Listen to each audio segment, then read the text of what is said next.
Bonjour à tous, et aujourd'hui, introduction à la mécanique quantique, partie 1. Les microparticules sont les plus petits éléments, ils sont indivisibles et fondamentaux dans notre univers. À l'échelle atomique et subatomique, les lois du macrocosme, comme les lois de Newton ou de Kepler, qui sont des lois intuitives, précises et déterministes, ne fonctionnent plus. Il a d'abord fallu comprendre ce qu'étaient les particules ainsi que leurs caractéristiques pour ensuite comprendre leur mécanique, c'est-à-dire la manière dont elles se comportent. La mécanique quantique est régie par des lois quelque peu contre-intuitives, et aujourd'hui il n'est question que d'exposer les quelques notions fondamentales de celle-ci, sans aborder la théorie en tant que telle que l'on appelle la théorie quantique des champs.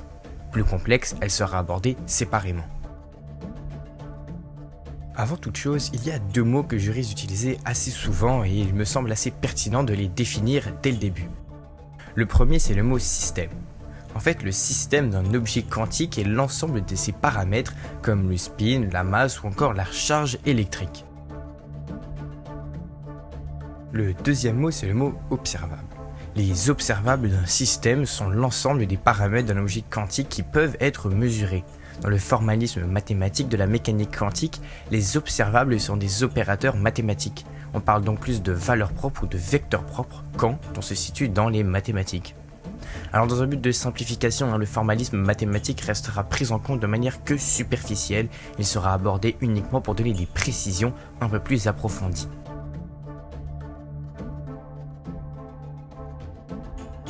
En mécanique quantique, un objet quantique n'a pas une valeur précise pour chaque observable, tant qu'une mesure n'est pas effectuée et elle en possède plusieurs. C'est le principe de superposition d'états quantiques. Pour cela, on va prendre un exemple. Vous avez devant vous un coffre, il ne vous est pas possible de voir à travers. Il contient un écran noir. Au moment de l'ouverture du coffre, l'écran choisit aléatoirement une couleur parmi les trois primaires, qui est donc le rouge, le vert et le bleu. Il y a trois règles qui s'appliquent à l'expérience. La première, tant que le coffre n'est pas ouvert, l'écran reste noir. C'est donc l'ouverture qui oblige la tablette à choisir une couleur. La deuxième règle, c'est que hormis la première règle, il n'existe aucun lien entre le coffre, la tablette et l'individu qui ouvre le coffre. Et la troisième règle, c'est que la tablette ne peut choisir qu'une couleur durant l'expérience. Ainsi, si on referme et que l'on réouvre le coffre, la couleur de la première ouverture sera aussi celle de la deuxième. Le constat que l'on peut faire est que tant que le coffre n'est pas ouvert, la tablette semble être dans un état de superposition. Les couleurs rouge, vert et bleu sont tous trois susceptibles d'apparaître. La tablette est vraiment comme dans un état de superposition de trois états, rouge, vert et bleu à la fois. Alors je tiens juste à préciser avant la suite de mes explications, mais cette expérience, comme celle des chats de Schrödinger, pose un certain nombre de problèmes. En effet, vous l'aurez peut-être deviné, mais à l'échelle microscopique, les particules, certes, peuvent être dans un état de superposition, mais on s'entend pour dire qu'un randonneur ne peut pas être statique et mobile simultanément. Ainsi, le principe de superposition n'est valable que dans le microcosme, mais pas dans le macrocosme.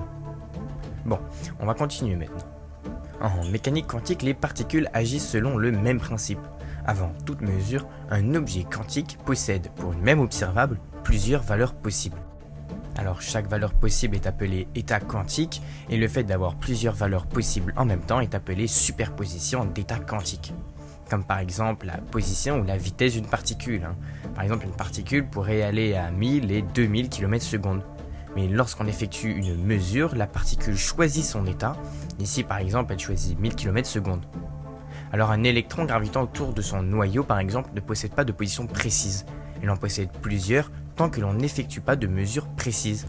C'est d'ailleurs pour cette raison que l'on parle plus justement de nuages électroniques. Alors cet état de superposition est dû à l'espace mathématique dans lequel les particules se situent, que l'on appelle espace vectoriel complexe de Hilbert, ou tout simplement espace hilbertien. C'est le premier postulat de la mécanique quantique qui met en place cet espace vectoriel. En algèbre linéaire, la base d'un espace vectoriel se constitue d'une combinaison linéaire de plusieurs vecteurs. Ces vecteurs permettent d'engendrer un espace de la même manière que trois angles droits génèrent automatiquement un quatrième, formant dès lors un rectangle. Alors en mécanique quantique, la base de l'espace complexe de Hilbert sont les observables d'un objet quantique eux-mêmes, qui forment à eux seuls une base de l'espace vectoriel. C'est justement cette propriété qui permet la superposition de plusieurs états quantiques pour une même observable. Par exemple, Pour définir la position d'un objet quantique quelconque, sa position se présente comme la somme d'un nombre infini de vecteurs position, chaque vecteur représentant une position précise dans l'espace vectoriel. C'est cette combinaison linéaire de dimensions infinies qui engendre l'espace vectoriel de l'objet étudié. Petite précision, mais le carré de la norme de chaque vecteur représente une probabilité de présence et non une position précise. L'espace vectoriel de Hilbert est donc défini par une combinaison linéaire infinie faisant intervenir d'une part des coefficients complexes et d'une autre des coefficients décrivant les vecteurs de base en notation bracket, choisis selon les observables tels que, je vous mets l'équation juste ici. Alors sur cette notation, C de 1, C de 2 et C de n sont des coefficients de probabilité. Alors pour comprendre qu'est-ce que c'est ces coefficients de probabilité, en fait si on reprend mon exemple du coffre, chaque couleur peut posséder un coefficient de probabilité, comme par exemple un demi de rouge, un sixième de vert et un tiers de bleu. Ainsi, lorsque la tablette choisira une couleur aléatoirement, le rouge aura plus de probabilité d'apparaître que le bleu ou le vert. Les états quantiques se retrouvent donc pondérés par un coefficient de probabilité.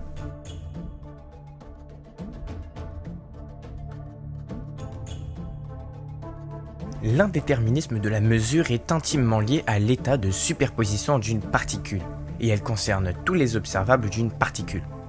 En mécanique quantique, il est fondamentalement impossible de prédire, de quelque manière que ce soit, une observable d'un objet quantique avant d'effectuer une mesure. C'est le principe d'indéterminisme ou tout simplement le problème de la mesure quantique. Pour comprendre, reprenons mon exemple du coffre. Selon le principe de superposition quantique, la tablette est dans un état superposé, rouge, vert et bleu en même temps. Mais maintenant, au lieu d'ouvrir directement le coffre, j'essaie de prédire la couleur. Mais est-il possible de prédire la couleur qui va apparaître? Si oui, quelle serait sa couleur? Eh bien en fait la réponse c'est une chance sur 3 pour le rouge, une chance sur 3 pour le vert et une chance sur 3 pour le bleu. La réponse est donc non, on ne peut pas prédire l'état dans lequel la particule sera. On peut uniquement se limiter à lister les états possibles. Alors cet indéterminisme est fondamental en mécanique quantique. Il est inhérent aux objets quantiques et il n'a absolument rien de causal au fonctionnement de nos appareils ou de notre perception. L'indéterminisme de la mesure est propre à la mécanique quantique, puisque à l'échelle macroscopique, on arrive très bien à déterminer la vitesse d'une balle ou la vitesse de rotation d'un corps autour d'une étoile. Au-delà de la vitesse, on arrive même à mesurer la distance d'une galaxie lointaine ou d'une étoile, rien qu'avec le redshifting ou le blueshifting. Mais en mécanique quantique, c'est absolument impossible. Il n'y a pas de moyen de prédire l'état d'une particule en dehors d'une mesure. Précédemment, avec l'exemple de mon coffre que je m'amusais à ouvrir, j'avais introduit le concept de coefficient qui permettait de pondérer les états d'une particule. Et bien pour le principe de quantification, c'est exactement la même chose. On peut avoir des coefficients pondérateurs devant les états, un demi de rouge, un sixième de vert et un tiers de bleu. Alors rappelez-vous, chaque état est donc pondéré par un coefficient et donc il y a plus de chances d'avoir du rouge que d'avoir du vert ou du bleu. En clair, si vous répétez la même expérience un très grand nombre de fois, vous allez obtenir du rouge dans 50% des cas, vous allez obtenir du vert dans 17% des cas et vous allez obtenir du bleu dans 33% des cas. Vous comprenez maintenant pourquoi on appelle ça plus l'indéterminisme statistique, et puis rappelez-vous surtout que cet indéterminisme est inhérent à la particule et intrinsèque aux mesures que l'on peut effectuer. Alors du point de vue mathématique, l'indéterminisme est dû encore une fois à l'espace complexe de Hilbert, à dimension infinie.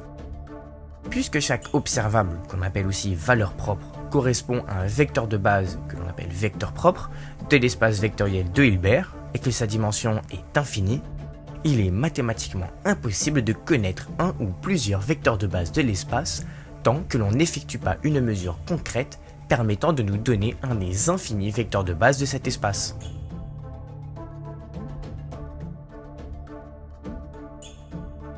On a vu jusqu'à présent que les objets quantiques peuvent être dans plusieurs états simultanément, que chaque état est pondéré par des coefficients, et qu'il est impossible de prédire l'état d'un objet quantique avant d'effectuer une mesure, et ce pour tous les observables d'un objet quantique. Mais lorsqu'on effectue une mesure, la particule choisit aléatoirement un de ces états. Mais alors qu'est-ce qu'il advient des autres états? Mais lorsqu'on effectue une mesure et que l'objet quantique choisit aléatoirement un de ces états, eh bien tous les autres états se réduisent à l'état mesuré de la particule. C'est le principe de réduction du paquet d'ondes. Rappelez-vous de la troisième règle de notre expérience de la tablette qui choisit une couleur aléatoirement. La tablette ne peut choisir qu'une couleur durant l'expérience, ainsi si on referme et que l'on réouvre le coffre, la couleur de la première ouverture sera aussi celle de la deuxième. Et bien dans ce cas-ci, le fait d'ouvrir le coffre force la tablette à choisir une couleur. Dès lors, les deux autres couleurs possibles ne sont plus possibles. Leur probabilité devient nulle. C'est ce qu'on appelle la réduction du paquet d'ondes. Vous brisez l'état de superposition en obligeant la tablette à choisir une de ces valeurs. Pour les objets quantiques, c'est le même principe. Lorsqu'une particule est dans plusieurs états simultanément et que l'on effectue une mesure, eh bien, tous les autres états dans lesquels elle pouvait être s'effondrent et se réduisent à l'état mesuré. En obligeant l'objet quantique à choisir, eh bien, sa fonction d'onde s'effondre et elle ne pourra jamais se reformer, perturbée par la mesure effectuée. C'est ainsi que la première mesure réduit toute autre mesure à celle effectuée en premier.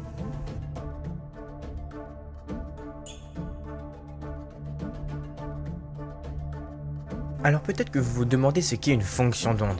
Eh bien c'est justement dans cette partie qu'on va essayer d'expliquer ce qu'est une fonction d'onde avec la notion de dualité onde-corpuscule. On va d'abord commencer par préciser la différence entre une onde et un corps. On parle d'onde lorsqu'il est question d'une déformation vibratoire, par exemple une oscillation, se propageant au sein d'un milieu donné. Les ondes sont des phénomènes dits non locaux, c'est-à-dire qu'ils n'ont pas de position précise, ils s'étendent sur une surface à un temps donné.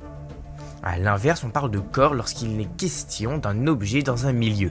Les corps, quant à eux, sont locaux, c'est-à-dire qu'ils sont à un endroit précis, à un temps donné. Eh bien, en mécanique quantique, il y a une dualité fondamentale entre les ondes et les corps. Les particules sont des corps, mais se comportent comme des ondes. On parle de dualité onde-corpuscule. Pour expliquer ce concept, je vais simplement utiliser une expérience de 1801 effectuée par le physicien Thomas Young. L'expérience des fentes de Young se présente comme ci. Un mur central équipé de deux fentes, un mur qui enregistre les objets qui la touchent, plusieurs cas de figure. Dans le cas d'une balle par exemple, dans le cas d'une balle, il faut que vous lanciez exactement en direction des fentes pour avoir une chance de marquer l'écran. Vous allez donc apercevoir deux marques sur l'écran correspondant aux impacts de balles. Dans le cas de vagues, si cette fois nous émettons des vagues comme à la surface de l'eau, les ondes agiront de manière différente sur l'écran. Ainsi, quand le premier champ d'onde atteindra les deux fentes, il se subdivisera en deux nouveaux champs d'onde qui viendront se superposer ou s'annuler. L'espace entre deux ondes est appelé longueur d'onde. Une vague à hauteur négative et une vague à hauteur positive s'additionnent pour s'annuler. On parle d'interférence destructive. A l'inverse, deux vagues à hauteur positive se superposant en forment une plus haute. On parle d'interférence constructive. C'est alors que le mur se fait marquer par une alternance entre des marques foncées et claires. Foncé lorsqu'il y a un contact avec des interférences constructives et clair lorsqu'il y a un contact avec des interférences destructives. L'expérience des fentes de Young a été réalisée à la base avec de la lumière.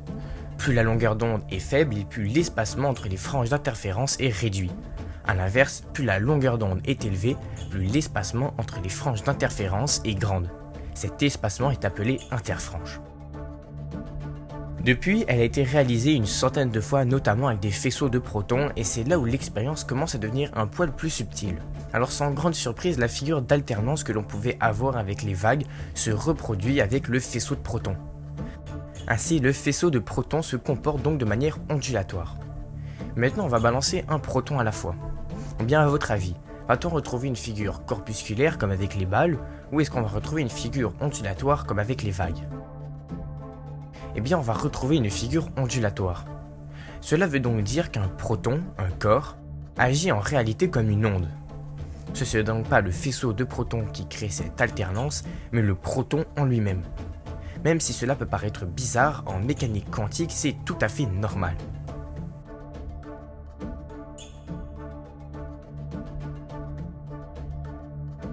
En 1801, cette expérience, bien que largement ignorée, a permis de démontrer la nature ondulatoire de la lumière, mais aussi des particules élémentaires en général. Il faudra attendre James Clerk Maxwell pour donner un cadre mathématique à la lumière ondulatoire. Ces équations extrêmement complexes, que l'on appelle des quaternions, donc un mélange de réel et de complexe, qui comportaient 20 équations à 20 inconnues, avaient été largement simplifiées par le mathématicien autodidacte Oliver Yaviside, leur donnant la forme de 4 équations vectorielles et scalaires aux dérivées partielles. On a donc d'abord mis en évidence la nature corpusculaire, comme les balles, ensuite on a mis en évidence la nature ondulatoire avec les vagues sur l'eau, et ensuite on a mis en évidence la dualité un peu bizarre que les particules peuvent avoir en se comportant comme des corps, mais comme des ondes à la fois. La question qui subsiste, c'est en quoi elles consistent. Comment des corps peuvent se comporter comme des ondes? Eh bien, on va donc s'intéresser à cette onde. Comment se comporte-t-elle et en quoi elle consiste?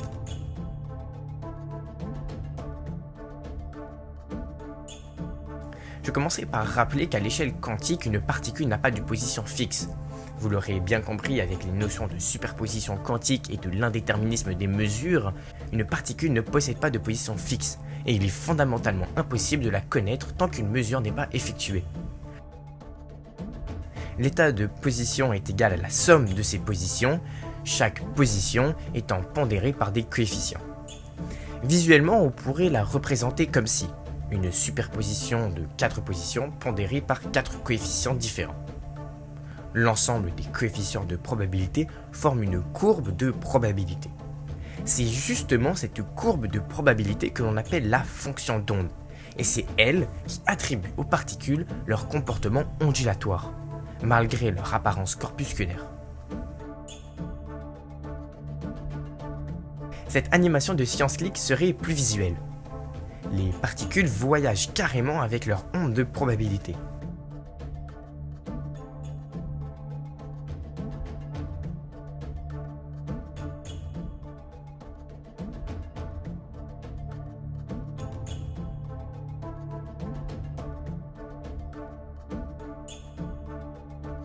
Dès lors qu'une mesure est effectuée, on contraint la particule à choisir sa position. Toutes les positions dans lesquelles elle pouvait être se réduisent à la position choisie et la fonction d'onde s'effondre. C'est le principe de réduction du paquet d'onde par effondrement de la fonction d'onde que j'ai abordé plus tôt. En clair, même en envoyant un proton à la fois, on aura malgré tout la figure d'interférence, puisque ce n'est pas le champ de protons qui crée cette figure, mais la somme des fonctions d'onde des protons eux-mêmes. Les particules sont des corps, voyageant comme des ondes de probabilité.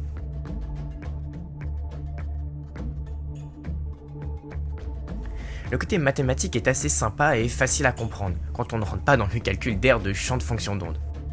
La fonction d'onde correspond à l'état de position probabiliste d'un système quantique, dans un espace vectoriel de dimension infinie, l'espace vectoriel de Hilbert.